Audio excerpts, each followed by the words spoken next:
First off, if you do not like maple syrup, you're going to be in trouble during this video.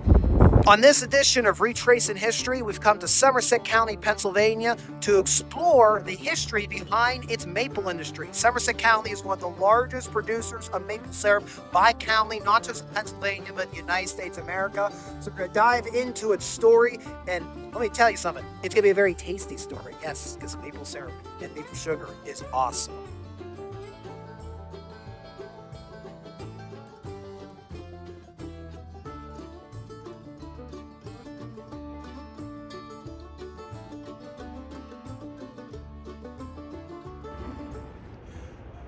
Your early European settlers are going to show up in what will become Somerset County after the French-Indian War, so mid to late 18th century, and it was one big vast wilderness. So to be honest, a lot of people kind of pass through Somerset County hoping to get to the forks of the Ohio River, modern-day Pittsburgh, and keep going west. That doesn't mean nobody settled here, of course. This map over here shows settlers throughout Pennsylvania, and you're going to notice where Somerset County lies, there is a large German settlement. A lot of people of Germanic descent are going to migrate as far as Somerset County and decide to set up shop here and tame this vast wilderness into farms. And well, it was hard work, but the hard work did pay off, as due to the county sitting on a high plateau in the Allegheny Mountains, had a really good climate for various crops, above average than other parts of southwestern Pennsylvania. So if you're willing to put the blood, sweat, and tears into clearing this wilderness, you got some of the most fertile soil at your hands in Pennsylvania.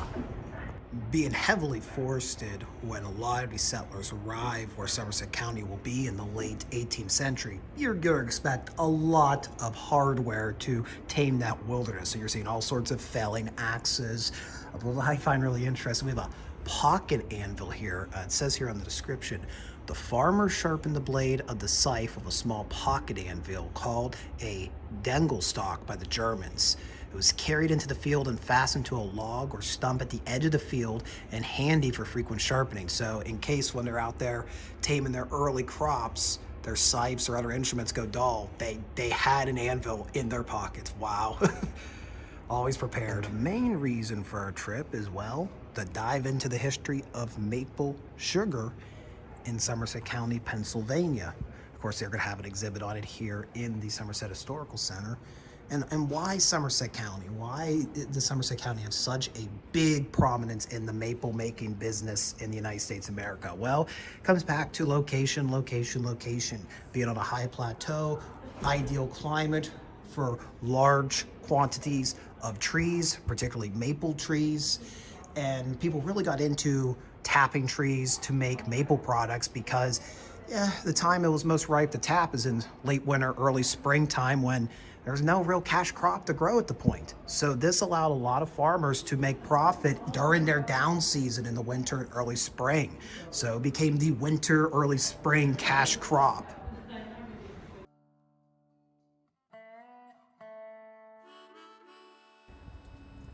So after going through the historical center, you could tell that maple, very important to the fabric of Somerset County history. So important that just a few years ago, the historical center became the home of the Pennsylvania Maple Museum. So yeah, for the record, Somerset Historical Center is an awesome resource if you want to get into agricultural history or really anything about rural Pennsylvania. So they got many different facilities of different types of agriculture, but they have the Maple Museum for the state of Pennsylvania here. So we're going to go inside and really delve into the making of maple syrup.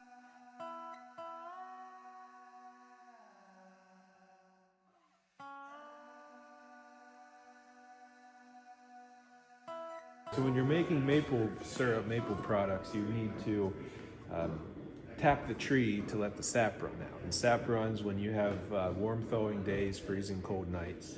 And so you tap the tree by drilling a hole in about the size of your pinky and inserting a spile. And that's either a wood or a metal or a plastic tube, basically, that lets the sap drip into your collecting vessel. And early producers used hewn wooden troughs that sat at the base of the tree. Eventually they start using wooden buckets called keelers in Somerset County. And now producers today are using tubing to direct that sap into a central collecting tank. But once you collect the sap in your bucket, you start gathering it and taking it back to your sugar camp, and where you have to evaporate the water out of that sap. The sap itself is only about 2% sugar by volume, so it takes about 43 to 86 gallons of sap to make 1 gallon of maple syrup. To get that syrup, you have to boil it. So in the early sugar camps, they boiled out in the open air using kettles. That took a long period of time. You were exposed to the elements at that point. So maple producers started building sugar camps to house the operation. And then they also start using flat-bottomed evaporators, and that reduced the time that it took to boil off the water to make the syrup.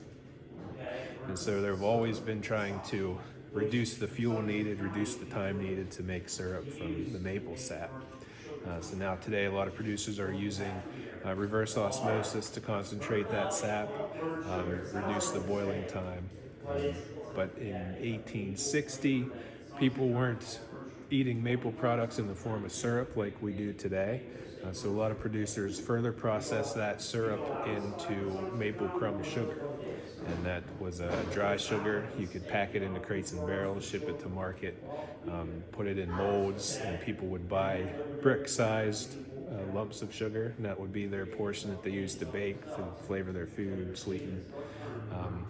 And that's part of what we're doing here. We're demonstrating some of the sugaring off of that maple syrup. You have to boil it, and then you can stir it up, and it starts to granulate and create maple sugar.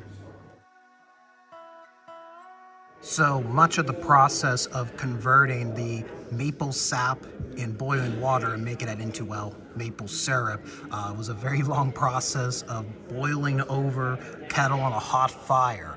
Eventually, several sugar camps came to have, like, basically they would have a line's worth of these kettles, and then they would kind of have it as a process. You have like stage 1, stage 2, stage 3, and kind of moving down an assembly line. Still a lot of back-breaking work. Eventually what happened was you ended up with the pocket pan here, which is built by Gideon Miller of the Miller Machine Company. The idea behind this is takes the idea of the assembly line of kettles and turns it into one massive basin of sheet metal. You have your free stages still, and George, who is a member of the museum, he was actually talking to me. His family's been involved in the sugar making business for many years in Somerset County, and basically he says, like, okay, pan 1, you don't really have to worry about it. It's good. We flowed into pan 2, and you can actually see the valves down there to open up. Now you want to start paying attention. Stage 3, this is the most important part, because right around here, if you don't have the process being handled right, you can lose the whole batch. It can boil too quickly, takes all the sugar away, and all you're really left with is, well, you basically have a vat of hot water. Nobody wants to buy that. We want the syrup. Now, this evaporator, the idea behind it, kind of reminds me of, remember those little, like, puzzles, those little mazes you had, like, the ball in, and you had to use gravity to get through the maze? Well, it's kind of similar to this. This evaporator, you would put your sap water at the one end, and then it would slowly trickle its way through, and you're kind of shifting it back and forth slowly, making it lay through the channels. You don't want to rush it. You don't want to dump a bunch in. Just a nice stream flowing through, and once you end up on the other side, you have mostly maple syrup. It still needs to go through the finishing process, but you got mostly, if it all works out well. And of course, people need to go around and sell this contraption to folks in Somerset County, so your salesman would have a model of the evaporator. I absolutely just love that we have the model here of the full thing. Cool detail I just noticed here at the Maple Museum, and you'll find this is a common sight across southwestern Pennsylvania even today, having all these lines from taps into maple trees, leading the maple sap over to a hauling tank. And they have a hauling tank over here. It was actually manufactured in nearby Springs, Pennsylvania by the Miller Machine Company. But before you had these galvanized hauling tanks, well, you had the old school wooden ones, and they actually have one on display here as well, manufactured by the Looks like the Adams and Hayes Company, an old school wooden gathering tank for maple sap. So coming here today, I've heard different answers on how many gallons you would need of sap to get 1 gallon of actual syrup. I've heard between 35 and 40.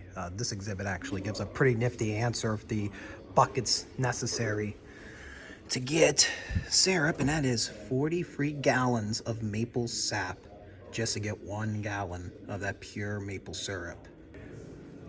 On a recent episode, we were actually talking about the early iron furnaces in southwestern Pennsylvania. Well, here's an example of one of the industries the blast furnaces were providing for. That is making ironware for the sugar making industry. So here you see we have a cast iron kettle ring. It was manufactured at the Highland Foundry and Machine Company here in Somerset. We've got these really cool cast iron furnace grates. I love these. These are just you know, this old school wrought iron. And of course we have a skimmer, yeah, very important instrument in the boiling process of the sap. We all love maple. Even our founding fathers did. This quote from Benjamin Rush to Thomas Jefferson: "The general happiness which heaven seems to have prepared for mankind will be derived from the manufacture and general use of maple syrup."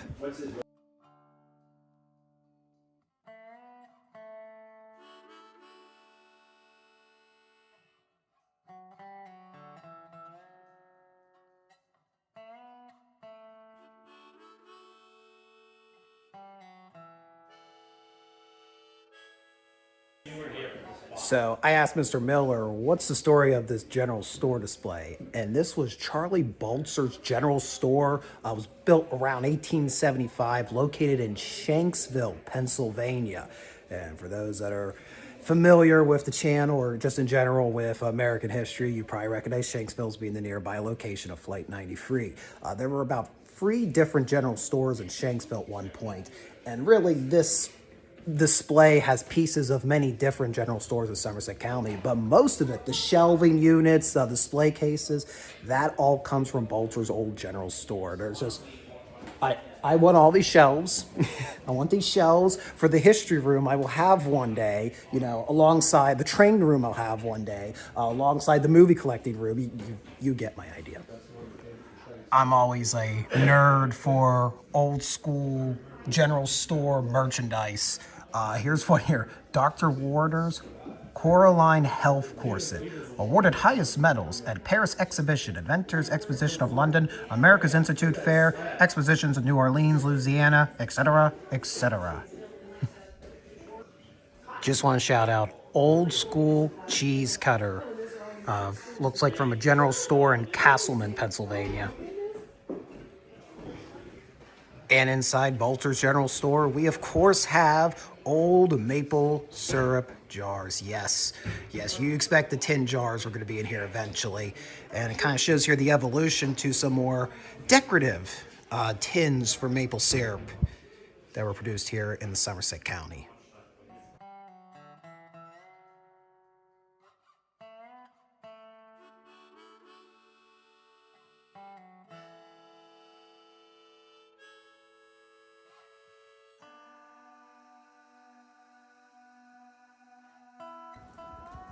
The Somerset Historical Center is host to Mountain Craft Days, usually held in early September.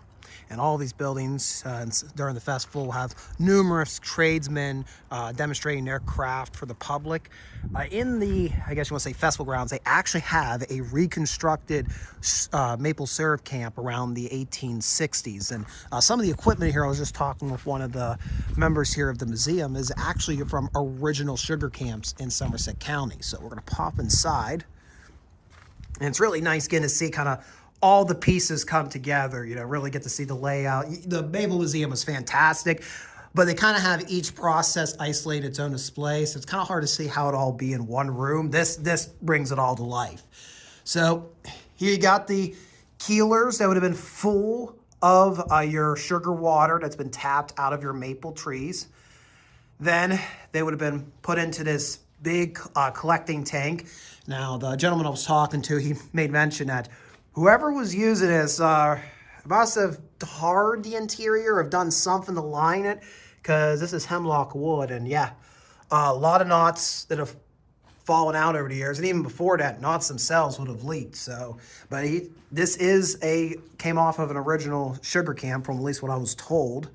So yeah, you have your sugar water in there, and then you would load it into your big evaporator here. Now, at this point, this particular camp's showing that somebody's upgraded from the old school kettle, which actually is still back over there, but they've now gotten like a proper evaporator to dump the sugar water into, and then, you know, the delicate process of getting this to convert into a form of syrup.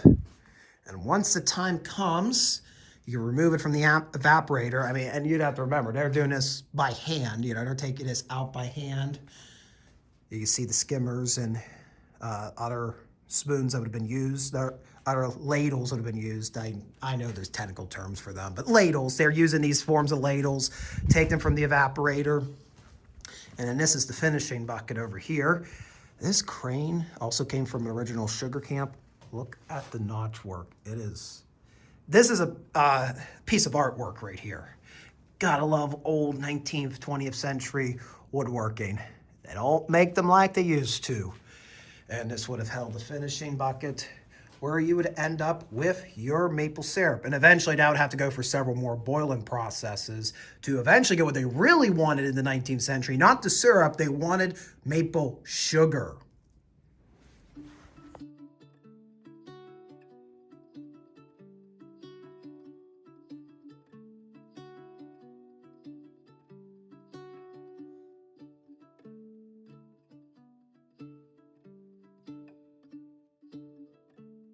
So there are 25 different sugar camps participating in this year's Maple Tasting Tour here in Somerset County. And believe me, I'd love to go to all of them and look at all those. Look at all those there. So many places I'd love to see. And some we may still cover in future editions of Retracing History. But I have limited time, and we are currently here at the Somerset Historical Center. Just got done at the PA Maple Museum. So we're just going to head up the road a little bit to stop number 19. I think about 3 miles north of here, to the Walnutdale Maple Farms. Walnutdale Maple Farms. Wow, I cannot pronounce things. Looking for this place. It looks like the place has been running for 5 generations. So I'm looking forward to seeing what they got there.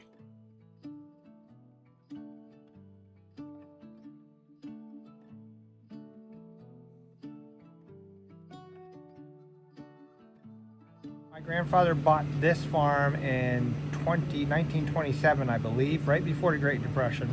He came from a farm just a couple miles north of here.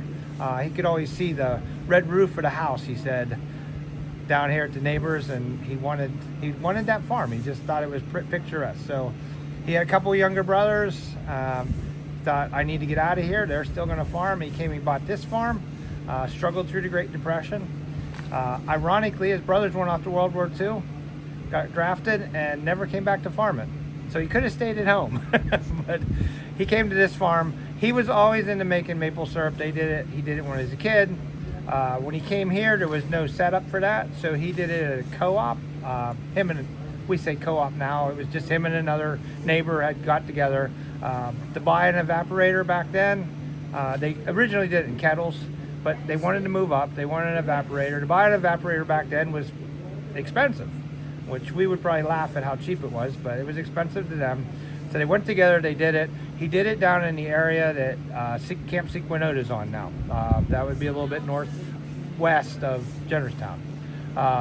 He did that for a number of years. Eventually saved up enough money and bought his own evaporator, and he came back here. I'm not really clear when that was, because before my time, I'm guessing it was in the late 50s, mid to late 50s. Those were pretty good times for farming. He probably finally scrounged 2 nickels together and he bought an evaporator. He had been into everything on farming. He had dairy cows, he had sheep, he had pigs. The pigs are cyclical. He had a fair to finish barn he had built himself, and pigs were not worth anything, so he decided to put this new evaporator in there, and he boiled syrup in there.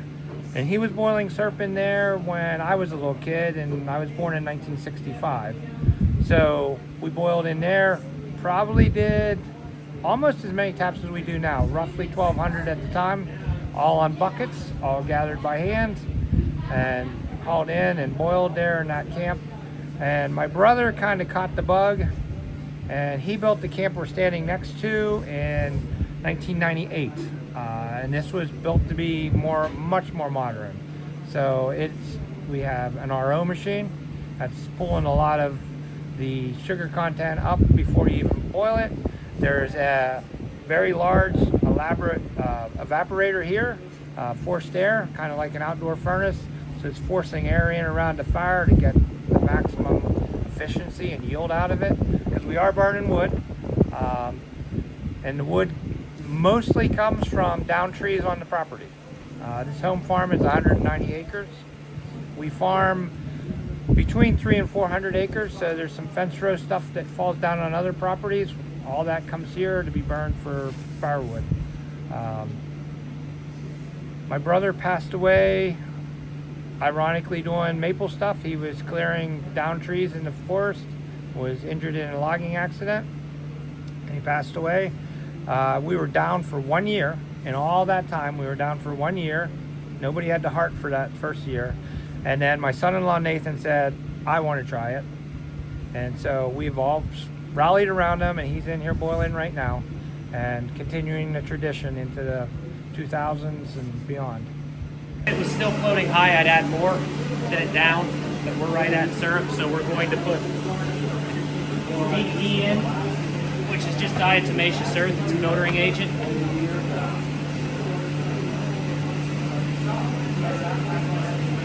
It's a fine powdery chalk. So what that does is it forms its own filter press. So the diatomaceous earth filters the syrup, the press filters the diatomaceous earth. So this will all get caught up in here and drag the impurities, any kind of mineral or niter or sugar sand out, so that we get a clear sample for sale.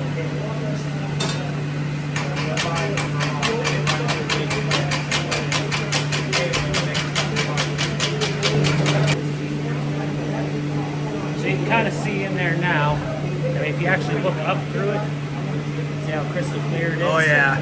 Right up to the top, you can see the bubbles floating on top.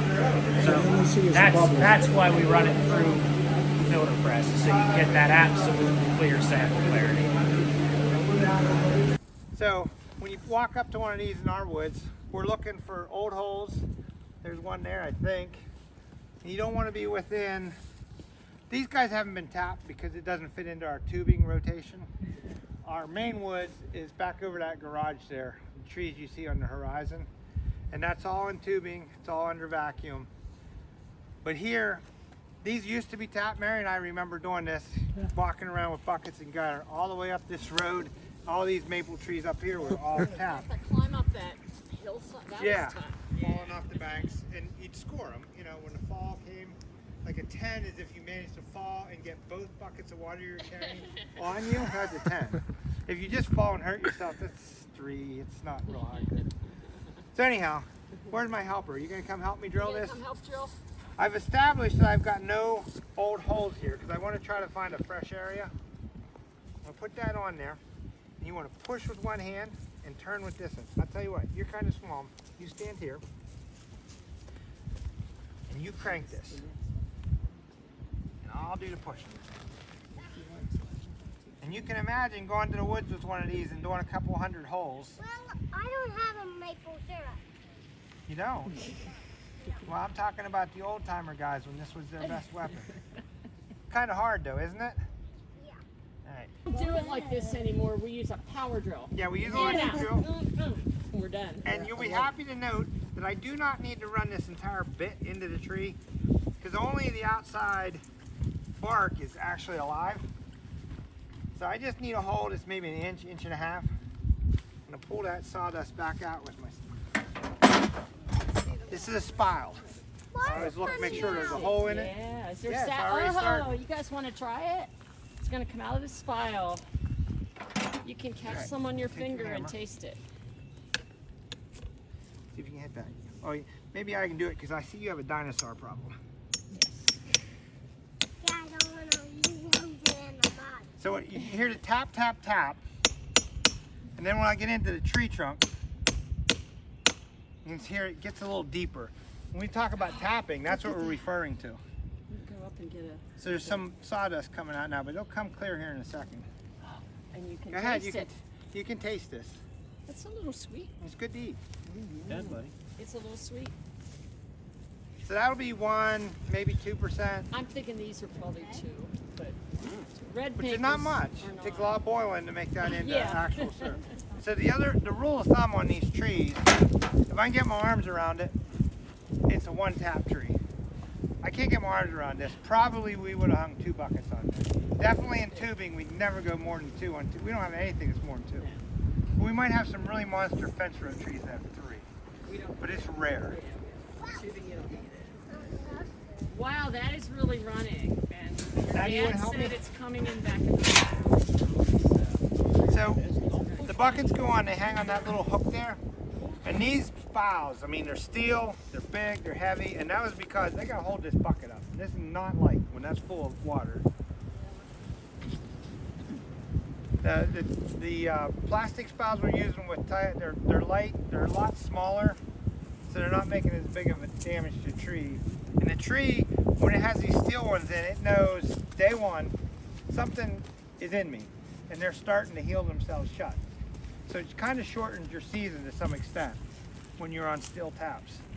With the plastic taps, they don't really know anything happened.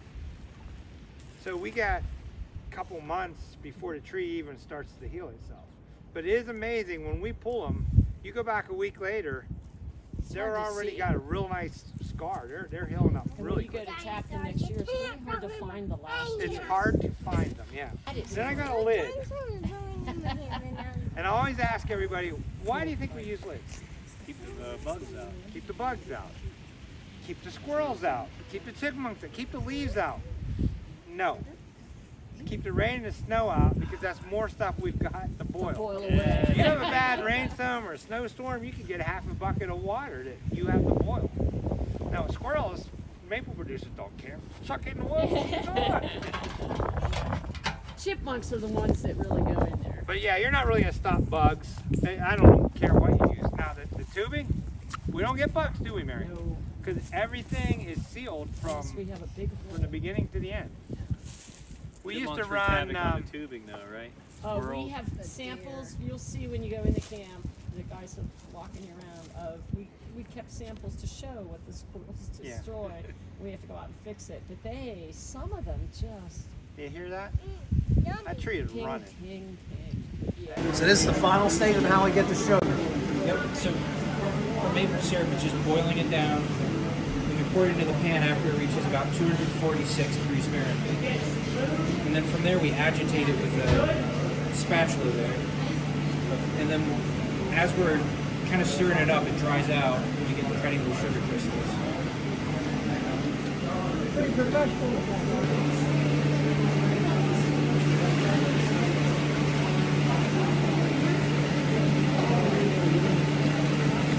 Room's about to smell really good.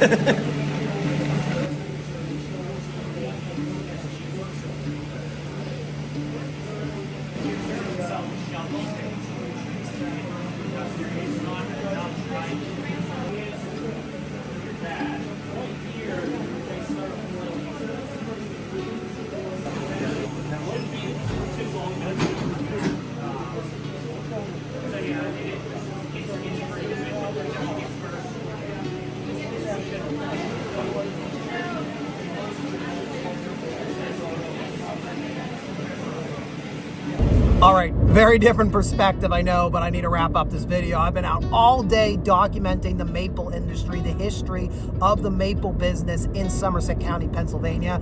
I've learned new things. I hope you've learned new things too. It's been an awesome time. I've got to meet a lot of wonderful people throughout the day at all the places we stopped at. If you enjoyed this video, be sure to hit the like button. If you want to go the extra mile in supporting us, be sure to subscribe, and then you'll be the first notified when future videos like this come out.